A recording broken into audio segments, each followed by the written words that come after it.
베트남 사람들은 한국을 매우 좋아하고요. 한국 제품을 친숙하게 생각하고 이용도 많이 하지만 한국 제품에 대해서 또 수준의 제품이라고 생각을 합니다.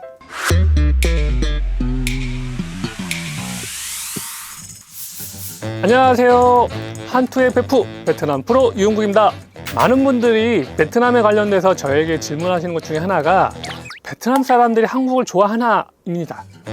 한국 분들이 많이 찾는 다낭은 우리가 경기도 다낭이라고 별명이 붙을 정도로 많은 한국 분들이 베트남을 찾고 있지만 베트남에 대해서는 글쎄 하며 잘 모르시는 경우가 많습니다. 그래서 우리 한국투자시타 운영과 함께 우리가 모르는 베트남에 대해 알려드리고자 합니다. 우리는 한류의 시작을 중국으로만 많이들 알고 계십니다. 하지만 거의 같은 시기에 베트남에서도 한류가 시작되었습니다. 베트남은 1990년대 중반부터 한국 드라마와 가요가 큰 인기를 끌기 시작한 한류 원조 국가입니다. 90년대 말 한국의 LG화학, 지금은 LG생활건강에서 자신들의 화장품 모델인 김남주 씨가 나오는 방송의 판권을 사서 베트남 방송 전체 무상으로 배포해버립니다. 아무리 한국 드라마가 TV 채널 여기저기에서 방영된다 하더라도 베트남 사람들의 코드가 맞지 않는다면 시청률이 저조할 수밖에 없을 겁니다. 그런데 한국 드라마는 말 그대로 초대박을 칩니다. 우리에게는 추억의 드라마, 아마도 나이가 40대 이상이신 분들 정도는 기억을 하실 텐데요. 사랑이 뭐길래라는 드라마가 1998년에 베트남에서 어마어마한 인기였습니다. 가족들이 모여 살면서 아웅다웅하는 모습이 베트남 사람들의 정서와 너무도 비슷했던 겁니다. 베트남은 지리적으로는 동남아 국가이지만 문화적으로는 유교 문화권이자 한자 문화권으로 우리나라, 일본, 중국과 함께 동북아 문화권입니다.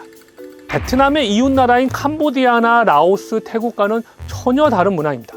그래서 한중일 동북아 3국이 아니라 한중일 베트남까지 해서 동북아 4국이라고 불러야 합니다.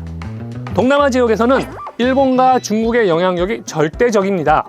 특히 일본은 60년대부터 인도네시아, 말레이시아, 태국 등지에서 영향력을 어마어마하게 확보를 했습니다. 중국은 개방화 이후 급격히 성장하면서 동남아 국가에 각종 경제적 지원을 하면서 많은 영향력을 끼치고 있습니다. 그런데 유독 베트남에서만 한국의 영향력이 가장 강합니다. 90년대 중반 한국의 글로벌 경쟁력이 높아지기 시작할 때 베트남이 본격적으로 개방화되고 베트남에서 자리를 잡기 위해서 일본과 한국이 치열하게 경쟁을 합니다. 우리 한국 기업들이 치열하게 싸우면서 베트남에서 좋은 포지션을 잡은 거죠. 하지만 여전히 일본은 지금도 베트남에 어마어마하게 돈을 많이 지원을 하고 있습니다. 그런데 이상하게도 베트남에서만큼은 일본이 다른 어느 동남아 국가보다도 영향력을 행사하지 못하고 있습니다. 베트남 사람들은 한국을 매우 좋아하고요. 한국인을 매우 친근하게 생각합니다. 베트남 사람들이 한국 음식을 정말 좋아하거든요. 베트남에서는 김치를 베트남 사람들이 직접 담가서 만들어 먹기도 하고요. 베트남 로컬 마켓에 가도 반찬 코너에 한국에서 만들어서 파는 김치와 크게 차이가 나지 않은 그 김치를 팝니다. 게다가 한국 전쟁 직후에 한국이 참 힘들게 살다가 지금은 선진국 반열에 올라섰잖아요.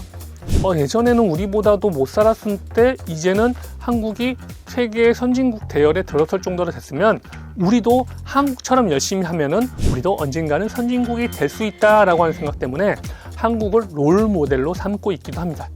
그렇다면 한국 제품들은 베트남에서 어떨까요? 메이드 인 코리아라는 이유만으로 한국 제품이 팔리는 건 아닙니다. 한 15년 전쯤에는 베트남에서 한국 제품이라는 이유만으로도 엄청나게 많이 팔리던 시절이 있었습니다. 하지만 베트남 사람들의 소득 수준이 올라가고 수많은 해외 제품들이 들어오면서 한국 제품이란 이유만으로는 더 이상 팔리지 않습니다. 한국 제품을 친숙하게 생각하고 이용도 많이 하지만 한국 제품에 대해서 약간 매스와 프레스티지 사이의 매스티지 정도 수준의 제품이라고 생각을 합니다. 쉽게 표현하면 고급 제품의 보급형 제품 정도, 보급형 브랜드 이미지를 가지고 있는 것이 한국 제품입니다. 이거는 우리 베트남에서뿐만 아니라 다른 동남아 국가, 중국에서조차도 한국의 제품 이미지가 딱 매스티지까지입니다. 그래서 한국 제품을 가장 좋아하는 사람들은 중산층입니다. 동남아 상류사회는 미국 제품도 아니고 유럽 제품을 최고로 칩니다. 왜냐하면 동남아 국가들이 유럽 식민지였기 때문입니다. 그래서 동남아 상류사회는 유학도 미국이 아닌 유럽으로도 많이 갑니다. 이 지역에서 인기 있는 스포츠는 야구나 농구가 아니라 유럽에서 많이들 좋아하는 축구, 테니스가 인기입니다. 베트남에서는 상류사회, 고위공무원들하고 친해지려면 테니스를 함께 쳐야 됩니다. 요즘은 골프도 많이 인기가 있긴 합니다. 지금까지 우리 기업들이 정말 잘해왔지만 이제 더 한 단계 나아가기 위해서는 베트남뿐만 아니라 다른 지역에서의 상류층 고객들을 마음에 잡기 위한 마케팅을 해야 됩니다. 단순하게 가격을 비싸게 하기만 한다고 해서 상류사회를 잡을 수는 없습니다. 상류사회 사람들이 원하는, 그들만이 가지고 있고 싶어 하는 그것을 노려야지만 됩니다.